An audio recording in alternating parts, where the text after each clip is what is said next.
नमस्कार, Chanakya YouTube channel पे आपका स्वागत है। जैसा कि हम सभी ने पिछले लेक्चर में इकोनॉमी के मॉनेटरी पॉलिसी डिस्कस किया था, आज इस लेक्चर में हम डिस्कस करेंगे फिस्कल पॉलिसी।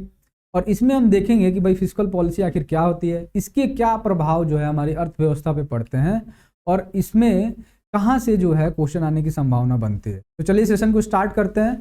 सबसे पहले अगर देखा जाए तो फिस्कल पॉलिसी में आखिर ये पॉलिसी होती क्या है ना। अगर इस पॉलिसी की मैं बात करूं कि भाई फिस्कल पॉलिसी जो है वो कैसी पॉलिसी है और ये कैसे डिफरेंट है मॉनेटरी पॉलिसी से। सबसे पहले देखो, फिस्कल पॉलिसी को अगर डिफाइन करोगे तुम तो वैसी पॉलिसी जिसमें कि गवर्नमेंट इन्वॉल्व है। मॉनेटरी पॉलिसी जब मैं बता रहा था तो कौन इन्वॉल्व हो रहा था भाई, अपना सेंट्रल बैंक आरबीआई। लेकिन फिस्कल पॉलिसी की बात होगी तो भाई यहाँ पे गवर्नमेंट का रोल जो है सबसे इंपॉर्टेंट हो जाता है। अभी गवर्नमेंट जो है इन्वॉल्व है, कैसे इन्वॉल्व है भाई, गवर्नमेंट जो है टैक्स लगाएगी, ठीक है, आपकी जेब से पैसा निकालने के लिए, और वही टैक्स का पैसा जो है फिर खर्च करेगी, ठीक है। उसी को फिस्कल पॉलिसी बोलते हैं। और इसका मेन मकसद क्या होता है भाई, इकोनॉमिक पॉलिसी जो भी होती है उसके जो भी ऑब्जेक्टिव्स होते हैं उनको पूरा करना। अभी इकोनॉमिक पॉलिसी में क्या ऑब्जेक्टिव हो सकते हैं भाई, ग्रोथ, ऑफ कोर्स, ग्रोथ हो अच्छे से। वेलफेयर मेजर्स जो भी अपनाए जाते हैं वो एक आपका हो सकता है ऑब्जेक्टिव। तो ऐसे ही जितने भी ऑब्जेक्टिव है हमारी अर्थव्यवस्था में उसको पूरा करने का मेन मकसद जो है फिस्कल पॉलिसी का होता है। और ये किसके द्वारा अपनाया जाएगा, गवर्नमेंट के द्वारा, ठीक है। ये बात समझ में आया। मॉनेटरी पॉलिसी किसके द्वारा अपनाया जा रहा था, आरबीआई के द्वारा, ठीक है। ये बात पहले ध्यान में रखना है आपको। अब बात करते हैं, अगर काफी आसान भाषा में बोलूं तो गवर्नमेंट जो भी टैक्स लगाएगी और गवर्नमेंट जो भी खर्च करेगी वही उसी की डीलिंग्स को हम किस में करते हैं भाई, फिस्कल पॉलिसी में डिस्कस करते हैं, ताकि सस्टेनेबल ग्रोथ जो है वो अचीव किया जा सके। वैसा ग्रोथ जो कि आगे चल के काफी नुकसान ना पहुंचे, ठीक है। अब देखिए कि भाई सबसे पहले ऑब्जेक्टिव जो है आखिर क्या है फिस्कल पॉलिसी का। तो सबसे पहला ऑब्जेक्टिव ये है कि भाई जो भी आपके पब्लिक एसेट हैं उनको हम क्या करें, क्रिएट करें। जैसे रोड हो गया, आपका रेलवे हो गया, या इंफ्रास्ट्रक्चरल रिलेटेड वर्क हो गया, है ना, ब्रिज वगैरह ये सब। इसके अलावा पब्लिक हेल्थ पे जो है वो ध्यान दिया जाए, सेफ्टी पे ध्यान दिया जाए, एजुकेशन पे जो है ध्यान दिया जाए, लोगों की सैलरी जो है कैसे दी जाएगी जो भी गवर्नमेंट एम्प्लॉय है। इसके अलावा सब्सिडी हमें देना होता है, आप लोगों को पता है, फूड सब्सिडी, फर्टिलाइजर सब्सिडी। इसके अलावा पेंशन जो है वो डिसबर्स होते हैं। तो ये सभी का पैसा कहाँ से आ रहा है, कोर्स टैक्स जो आएगा और हम उसको खर्च करेंगे। यही तो सिस्टम है, सिंपल। तो इन सभी चीजों से क्या करेगा, आपका डील करेगा। इसके बाद जो है यह प्राइवेट सेक्टर को भी क्या करेगा, एक तरह से इंसेंटिवाइज करेगा कि भैया हम जो है आपको इंसेंटिव दे रहे हैं, आप जो है यहाँ पे कारखाना लगाइए, हम आपको टैक्स हॉलिडे दे रहे हैं, हम आपको जो भी आप लेबर रखिएगा उसमें जो है थोड़ा बहुत पैसा देंगे कि भाई लेबर की सैलरी आपको पूरी ना देनी पड़े। याद आ रहा है आपको, बिहार ने भी लेदर टेक्सटाइल पॉलिसी निकाला है हाल ही में, उसमें यही सब तो प्रोविजंस हैं। तो गवर्नमेंट जो है वह एक तरह से क्या करती है, सपोर्ट करती है प्राइवेट सेक्टर को इसके थ्रू कि भैया आप भी जो है पार्टिसिपेट कीजिए इकोनॉमी में, और एक तरह से इन्वेस्टमेंट का रुझान जो है वो बढ़ता है अर्थव्यवस्था में, ठीक है। इसके अलावा अगर आप टूल्स देखो कि भाई फिस्कल पॉलिसी जो है इसके जो भी टूल्स हैं, देखेंगे अभी हम टूल्स, इसके थ्रू यह इकोनॉमी में क्या स्टेबलाइजेशन लाने की भी कोशिश करती है। स्टेबलाइजेशन इन द सेंस कि अगर इन्फ्लेशन बढ़ा हुआ है तो इन्फ्लेशन को कंट्रोल करने का भी एक तरह से क्या करती है, इस्तेमाल करती है फिस्कल पॉलिसी का इसमें। जैसे मान लो कि महंगाई बढ़ी है, अभी महंगाई बढ़ी है, इसका मतलब लोगों के पास काफी पैसा है, अभी वो खर्च कर रहे हैं। एक कंडीशन ये तो है कि डिमांड ज्यादा है तो ऑफ कोर्स क्या है, महंगाई बढ़ गई है, पैसा है लोगों के पास। तो उस सिचुएशन में गवर्नमेंट क्या कर सकती है कि भाई टैक्स जो है वो बढ़ा सकती है। जैसे ही टैक्स बढ़ाएगी लोगों की जेब से पैसा जो है टैक्स के फॉर्म में गवर्नमेंट के पास आ जाएगा, और एक तरह से मनी सप्लाई जो है वो क्या करेगा, श्रिंक कर जाएगा, सिकुड़ जाएगा। मनी सप्लाई कम हो गया मार्केट में, इन्फ्लेशन थोड़ा सा डाउन हो सकता है। समझ में आ रही है बात। तो इस तरीके से जो है गवर्नमेंट कोशिश करती है भाई कि फिस्कल पॉलिसी से डिफरेंट डिफरेंट ऑब्जेक्टिव प्राप्त करना। प्राइवेट इन्वेस्टर वाला भी मैंने बताया कि उनका जो है एक तरह से कॉन्फिडेंस बढ़ाने के लिए क्या करेगी भाई, सपोर्ट करेगी कि भाई वो एक्सपेंड करें, इन्वेस्टमेंट ले आए और डिमांड को ड्राइव करें, ठीक है। इसके अलावा देखिए कि भाई इनकम इक्वेलिटी इसको भी प्रमोट करती है। कैसे इनकम इक्वालिटी को प्रमोट करेगी कि भाई कोई रिच है उसका अलग अलग स्लैब बना हुआ है, जो जितना रिच है उसके अलग अलग ब्रैकेट बने हुए हैं, समझ में आ रहा है? 30% वाला ब्रैकेट भी है और इसके नीचे के स्लैब भी हैं, यानी कि जो ज्यादा रिच है वो ज्यादा टैक्स देगा। तो इस तरीके से जो इनकम इनइक्वालिटी है उसको क्या करता है, थोड़ा सा बांटने की कोशिश करता है। ठीक, तो यही लिख रहा है कि हायर इनकम इंडिविजुअल जो है वो ज्यादा डायरेक्ट टैक्स देंगे इन कंपेरिजन टू क्या, लो इनकम इंडिविजुअल्स। और इवन लो इनकम इंडिविजुअल्स को हम सब्सिडी भी देंगे बहुत सी चीजों में। जैसे आपके पास सिंपल सा एग्जांपल क्या है, फूड सब्सिडी, पीडीएस शॉप्स है ना, उसमें हम क्या कर रहे हैं, सस्ते दरों पे लोगों को अनाज उपलब्ध करवा रहे हैं। अब देखिए गौर से कि भाई फिस्कल पॉलिसी भी दो तरीके की होती है, एक प्रो साइक्लिकल और एक काउंटर साइक्लिकल। अभी प्रो साइक्लिकल का मतलब ये है कि भाई अगर रिसेशन मान लो है और रिसेशन जो है अगर है या एक्सपेंशन जो है वो हुआ पड़ा है इकोनॉमी में, उस सिचुएशन में अगर प्रो साइक्लिकल अप्रोच अपनाया जाएगा तो उस समय क्या होगा, और भी बिजनेस साइकिल जो है क्या होगा, डिसरप्ट हो जाएगा। अभी प्रो साइक्लिकल में होता क्या है कि मान लो कि अगर रिसेशन है इकोनॉमी में, यानी कि जीडीपी नीचे आ रहा है, उस सिचुएशन में अगर गवर्नमेंट जो है कॉन्टेक्शनरी फिस्कल पॉलिसी अपना ले, मतलब स्पेंडिंग अपनी कम कर दे, खर्च कम कर दे, ऑलरेडी रिसेशन है और उसमें खर्च और कम कर दे, या टैक्स जो है बढ़ा दे जिससे कि पैसा जो है पॉकेट से आ जाए गवर्नमेंट के पास। आपके पॉकेट में जो पैसा है वो गवर्नमेंट जो है कैसे बढ़ा लेगी, टैक्स लगा करके ज्यादा खींच लेगी। दोनों ही सिचुएशन में मनी सप्लाई जो है क्या होगा, डिक्रीज कर जाएगा और रिसेशन क्या हो जाएगा, और एग्रीवेट कर जाएगा। ठीक वैसे ही मान लो कोई एक्सपेंशन हो रहा है, यानी कि जीडीपी काफी तेजी से ऊपर उठ रहा है, उस सिचुएशन में गवर्नमेंट खर्चे अपने और बढ़ा देगी और टैक्स को घटा देगी, इससे और सप्लाई जो है बढ़ जाएगा। तो आप देख रहे हैं कि इससे बिजनेस साइकिल जो है वो क्या होगा, उसमें काफी फ्लक्चुएशन आएगा। लेकिन काउंटर साइक्लिकल में क्या होता है कि अगर मान लो रिसेशन है तो उसमें हम एक्सपेंशनरी पॉलिसी अपनाते हैं, और अगर एक्सपेंशन हो रहा है जीडीपी में तो कॉन्ट्रैक्शनरी पॉलिसी अपनाते हैं। ये बात समझ में आ रही है? तो इसलिए ये जो है एक अच्छा मेजर होता है, इसमें बिजनेस साइकिल क्या होता है, फ्लक्चुएट कम करता है। समझ में आ रही है बात? अब देखिए गौर से कि भाई फाइनेंसेस को ब्रेक करते हैं कि भाई हमने अभी बात किया कि गवर्नमेंट के पास जो पैसा आ रहा है वो टैक्स के थ्रू आ रहा है और उसको जो है गवर्नमेंट फिर खर्च कर रही है। तो देखते हैं कि पैसा कैसे आ रहा है और पैसा कहां जा रहा है। सबसे पहले गौर से देखिए कि अगर फाइनेंसेस को हम ब्रेक करें तो एक रेवेन्यू अकाउंट होता है। सिंपल तरीके से समझो कि रेवेन्यू अकाउंट वो होता है जो डे टू डे एक्सपेंडिचर जो है वो मेंटेन करता है गवर्नमेंट का, है ना। उसके थ्रू कोई भी लॉन्ग टर्म में पैसा नहीं बनेगा, ठीक है। तो यही कह रहा है कि वैसा रिसीट या एक्सपेंडिचर जिसमें कि डे टू डे जो है आपका खर्च जो है गवर्नमेंट का सस्टेन करेगा और इससे कोई भी एसेट नहीं बनेगा। जैसे लोगों को सैलरी देनी है तो भाई वो तो ऑफ कोर्स वो रुक नहीं सकता है, वो डे टू डे एक्सपेंडिचर में आएगा, उससे कौन सा एसेट आप बना रहे हैं, सैलरी दे करके, ठीक है। अब रेवेन्यू रिसीट मतलब पैसा रेवेन्यू अकाउंट में किधर से आ रहा है, टैक्स से आ रहा है, नॉन टैक्स सोर्स से भी आ रहा है, ठीक है। इसमें टैक्स भी दो टाइप के, डायरेक्ट और इनडायरेक्ट। जीएसटी क्या है भाई, इनडायरेक्ट। इनकम टैक्स क्या है, डायरेक्ट। कॉर्पोरेट टैक्स क्या है, डायरेक्ट, है ना। इसके अलावा ये देख लीजिए कि इनकम टैक्स और कॉर्पोरेशन टैक्स क्या है आपका, डायरेक्ट। इनडायरेक्ट टैक्स में जीएसटी हो गया, बेसिक कस्टम ड्यूटी हो गया, ये सभी चीजें आएंगी। अभी कुछ कुछ नॉन टैक्स रिसोर्सेस हैं, जैसे कि प्रॉफिट आप जो कमाइएगा किस पे, इंटरेस्ट रेट से, आपने किसी को लोन दिया होगा उससे प्रॉफिट आप कमा रहे हैं। इसके अलावा जो फायदा होता है सेक्टर्स को, जो भी अपनी पब्लिक सेक्टर यूनिट्स है उनको, है ना, या आरबीआई से जो पैसा आपको मिलता है, ये सभी क्या है, नॉन टैक्स सोर्सेस है। अब देखते हैं भाई कि रेवेन्यू अकाउंट के खर्चे क्या हैं। हमने देखा अभी पैसा किधर से आ रहा है, दो तरीके से आ रहा है, टैक्स और नॉन टैक्स। अब खर्चे किधर हो रहे हैं भाई, सबसे पहले इंटरेस्ट पेमेंट पे, कि भाई आपने जो कर्ज लिया है उसका इंटरेस्ट पेमेंट आप कर रहे हो, डिफेंस में, सब्सिडी में, है ना, पब्लिक एडमिनिस्ट्रेशन में, फाइनेंशियल ग्रांट्स टू स्टेट, जो स्टेट को आप पैसा देते हैं। इसके अलावा कैपिटल अकाउंट, रेवेन्यू अकाउंट खत्म, पैसा कहां कहां जा रहा है, इंटरेस्ट में चला गया, डिफेंस में चला गया, इन सब चीजों में चला गया, है ना, सब्सिडी वगैरह में। अब कैपिटल अकाउंट में देखो कि इसमें भी रिसीट और एक्सपेंडिचर होगा, कि भाई कैपिटल अकाउंट में भी पैसा आएगा। अभी कैपिटल अकाउंट क्या होता है कि भाई इसमें जो है एसेट क्रिएशन होता है। एसेट क्रिएशन का मतलब सिंपल ऐसे समझो कि मान लो कि तुम्हारे पास पैसा है,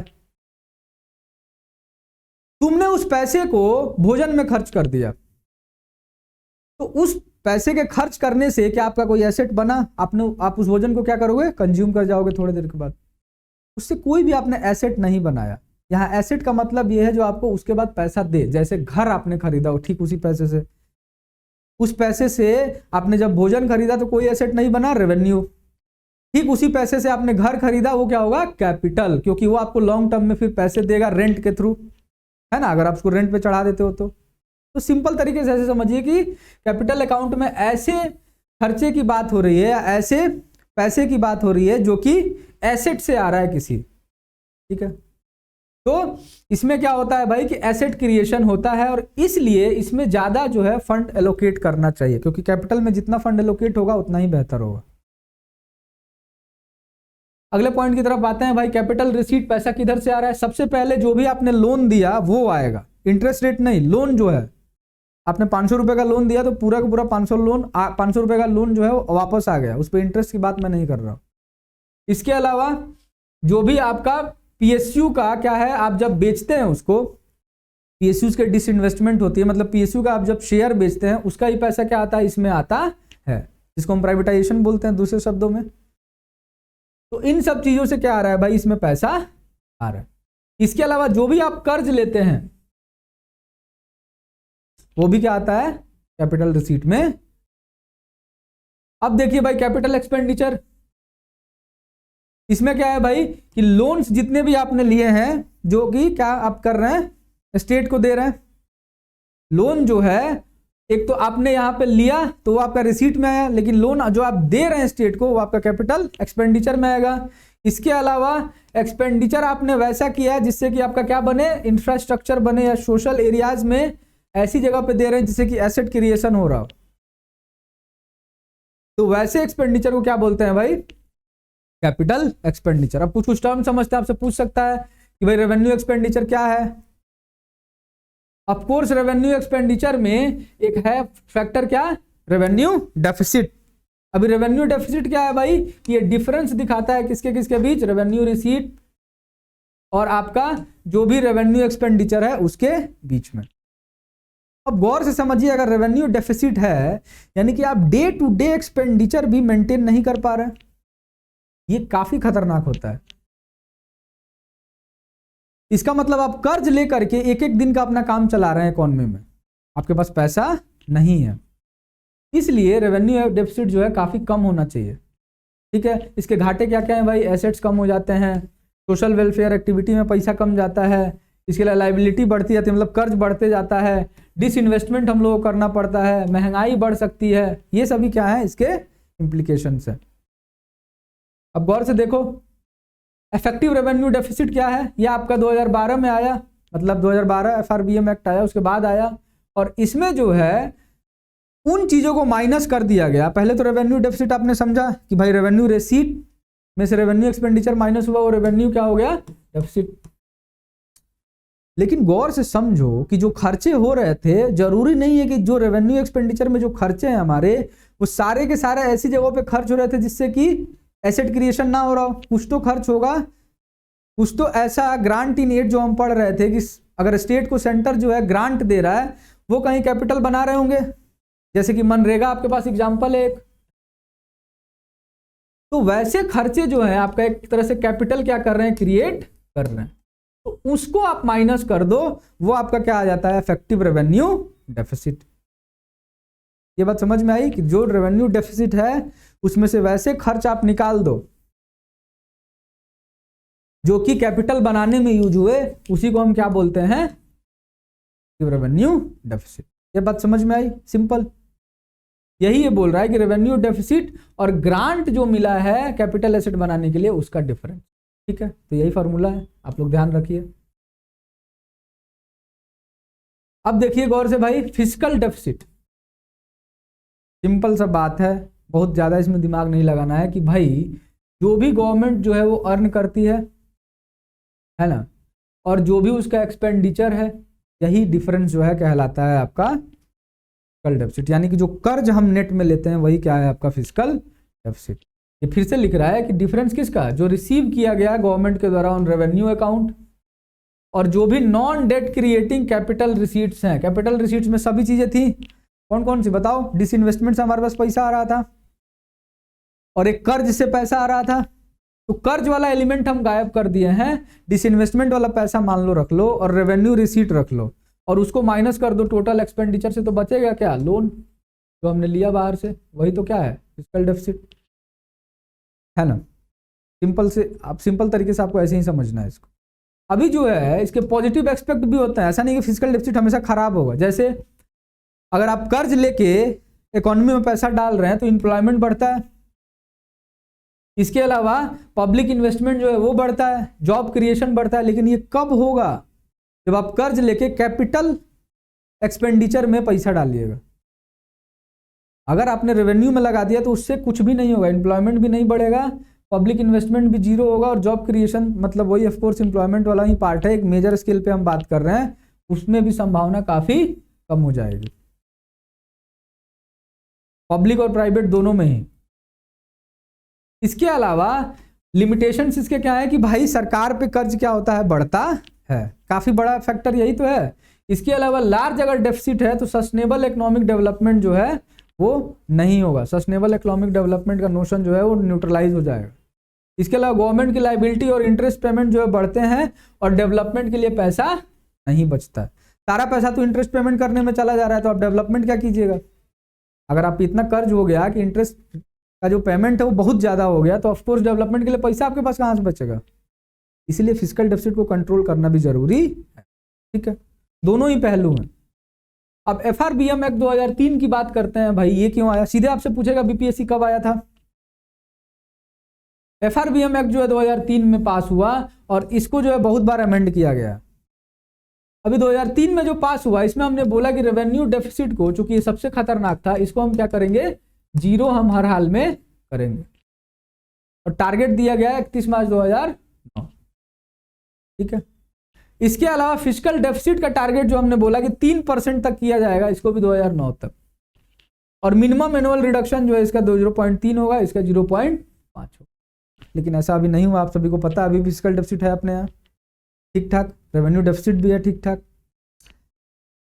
और एक और बात इसमें की गई कि आरबीआई जो है गवर्नमेंट बॉन्ड को अब डायरेक्ट नहीं खरीदेगा। काफी इंपॉर्टेंट बात है कि गवर्नमेंट जो अब आरबीआई से डायरेक्ट पैसा नहीं ले सकता।